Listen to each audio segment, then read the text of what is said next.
Well, it's about time, folks. After years of delaying his arrival, Jared Leto has finally opened his coffin with the latest installment of the SMSMVCUS, aka the Sony Marvel Spider-Man Villain Cinematic Universe or something. I'm sure there's an official name for it, but to be honest, I really don't remember. Anywho, Morbius! So, Morbius is based off the Spider Man villain from the comics, who just so happened to be called the Living Vampire, where a scientist ends up becoming a scientifically made vampire hungry for blood. Or as he is in the cartoons, plasma. And now, after the success they had with the first two Venom movies, especially the second one, Sony decided that it was now time for Morbius to get his big screen treatment. Why Morbius, you may ask? Well, to answer that question, all you have to do is combine an elephant and a rhino.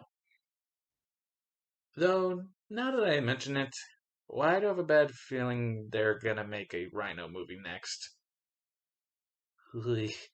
I am the rhino! Regardless, it's time to finally review this movie and see how it holds up compared to its symbiotic and web-headed predecessors, and whether giving this character a movie was a good idea after all. So let's start off this review right by talking about the story of this film. Now, when it comes to adapting a comic book character, some changes are usually made to make them fit into a more cinematic experience for the audience, whether it be giving Spider Man natural web shooters or giving Bloodsport nanotech weapons. When it comes to Morbius's case, I will admit, they did a good job at adapting his origin by having him gain his powers through a scientific process where he ends up becoming a vampire who seeks to taste of blood. Needless to say, his origin is pretty spot on. But of course, as I hinted at before, they do take creative liberties with this film, and boy oh boy, did they take creative liberties. Throughout the movie, they explore the bond between Jared Leto's Morbius and Matt Smith's Milo.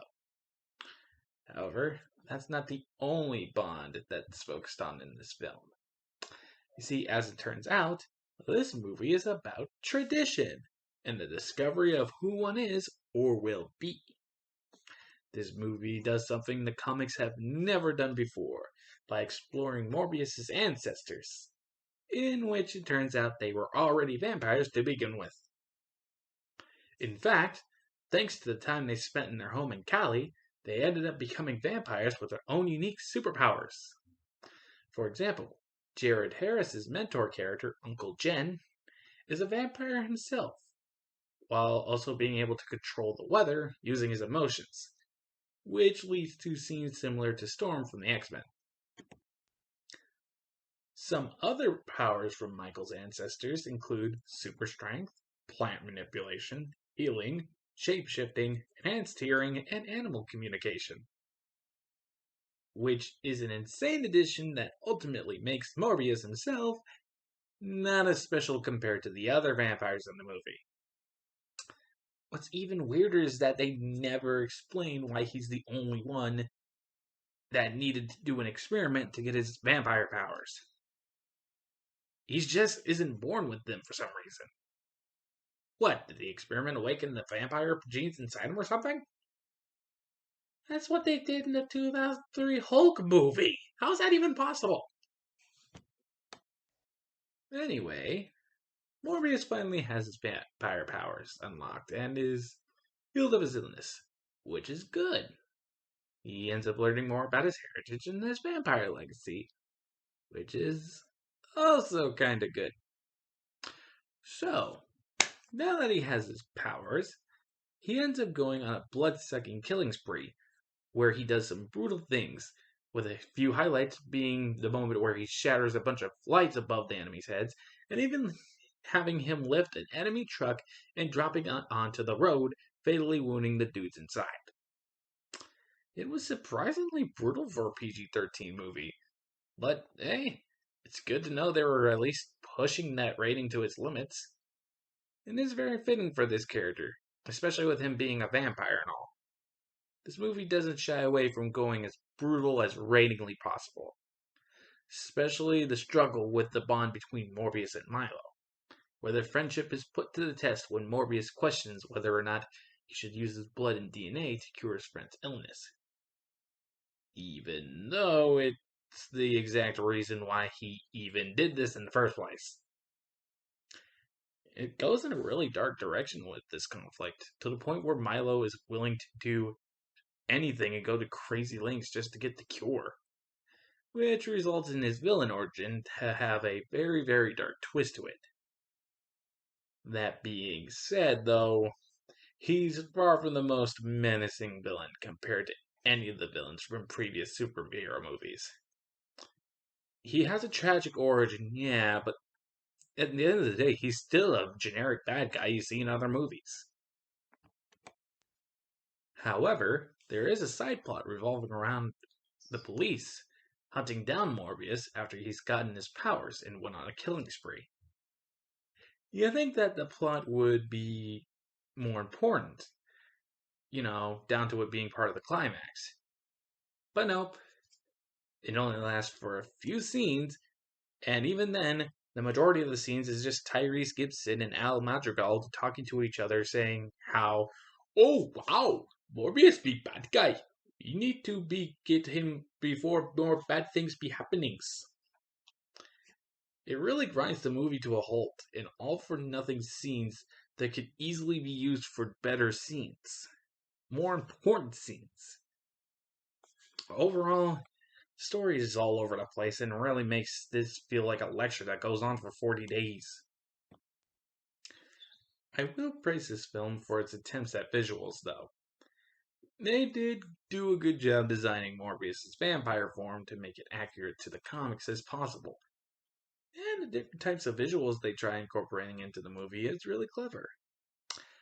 The real problem is that the visuals themselves could have been fine-tuned a whole lot better to be more appealing. The CGI is very poorly executed and feels like something out of a PlayStation 3 game. Not entirely dated, but not entirely stunning either. It's especially bad when Morbius activates his powers, where he acts like Nightcrawler from X2, only worse because of the visual effects. The flying scenes definitely feel more green screened and take you out of the moment every time they happen. And the practical effects when it comes to the blood and stuff somehow is even more poorly done. I mean, the blood looks like it's just a combination of ketchup and milk. How's that even possible? And of course, Jared Leto just looks like he just sucked milk and ketchup, not blood.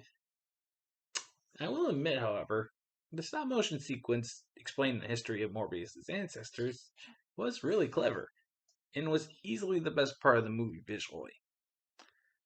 Unfortunately, they decided to incorporate that style into the climax for some reason. And to say that it looks so jarring would honestly be an insult to jars everywhere. I don't know what they were thinking of having it used outside of that sequence, but clearly the work on the climax is terrible compared to this Dalgarn history sequence, which makes the visuals even worse in the comparison. In concept, it does sound like a cool idea, but it's clear that they didn't put as much effort as they did on that scene to make it look good at all. I mean, it just looks like a CGI character fighting a stop motion character. It just doesn't mix. At the very least, the fight choreography is on point, though. Otherwise, the fight scenes would be completely unsalvageable. Now, before we get into talking about the characters in this movie, and trust me when I say I got a whole lot of things to say about them, I think it's about time I address and answer one of the biggest questions revolving around this movie. That being the one question that everybody's had on their minds. which universe does this take place in? Throughout the marketing, we have seen many different hints about where this movie takes place, and they would only make it more confusing in so many ways. Whether it be McGuire Spidey being framed for murder, and the Oscorp building from the Garfield movies, Venom being mentioned by Morbius, and Mike Myers himself reprising his role as Vulture from the MCU Holland movies, which is kind of weird considering Tom Holland didn't even direct this one, and yet he still has a really good history with horror movies. Very weird. It has led to many speculations regarding where this film fits in, and how all these things are even possible. Is it in one specific universe and the events of No Way Home affected it somehow? Or is this like in the middle of the multiverse amalgamation of some sorts? It's so confusing, and it really made it hard to understand what this even was. Was it an MCU movie? A Raimiverse movie? An Amazing movie? A Venomverse movie? A Bladeverse movie? What universe is Morbius set in? Well, that is a definitely good question, isn't it? Thankfully, we have finally managed to get a definitive answer to this question. And I want you to brace yourself for this one because it's about to blow your minds out of the water.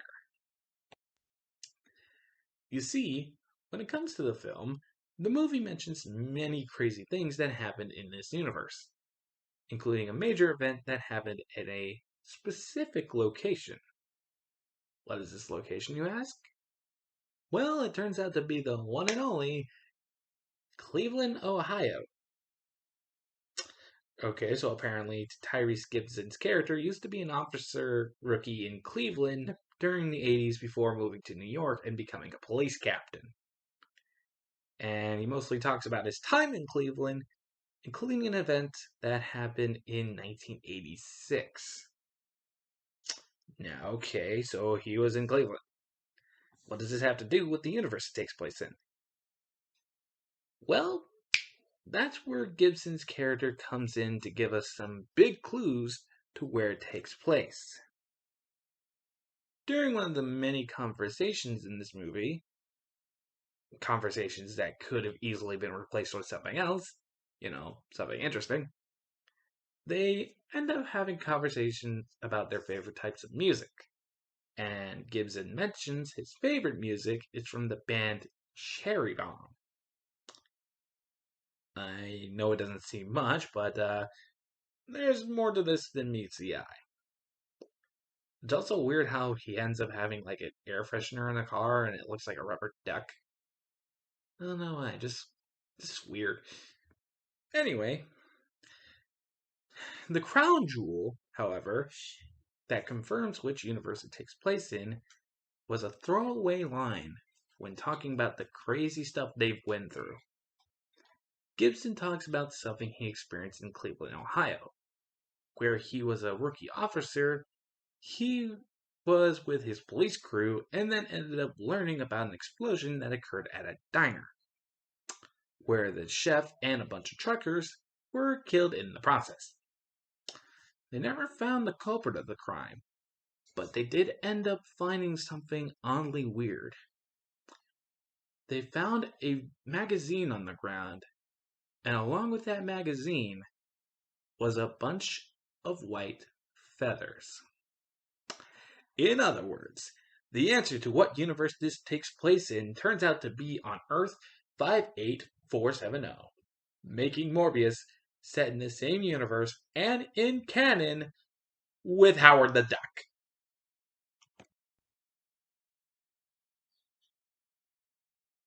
Okay, this is getting ridiculous. Vampire ancestors that got their powers naturally compared to Morbius, as well as having other powers not associated with vampires. Morbius dropping a truck down and then pushing the PG-13 rating. Nothing but dialogue from the cops means spirited characters. I didn't even talk about that. I know. A generic villain with a tragic origin. and stop motion visuals. It's already sounding crazy enough, but you mean to tell me that this movie is set in the same universe as that Howard the Duck movie made by the guys who created Star Wars? Yep, pretty much. This is just absurd. What is Sony even thinking with this movie? Why should they even do that? And yet it's not even the biggest question I have. It's not? What is the biggest question that you have? When did you get the time to go to Mexico City? What exactly do you mean? Mexico City, where they held the premiere at the Plaza Carso. Plaza who? When were you at the Morbius premiere? Oh, I see. Well, if I had to answer that question, I would only have to use two words. April April Fools! uh, what can I say? I couldn't resist. I know you couldn't. Happy April Fools, everybody. And, I don't know. If you want to see Morbius or not, go right ahead. I don't know. Bye!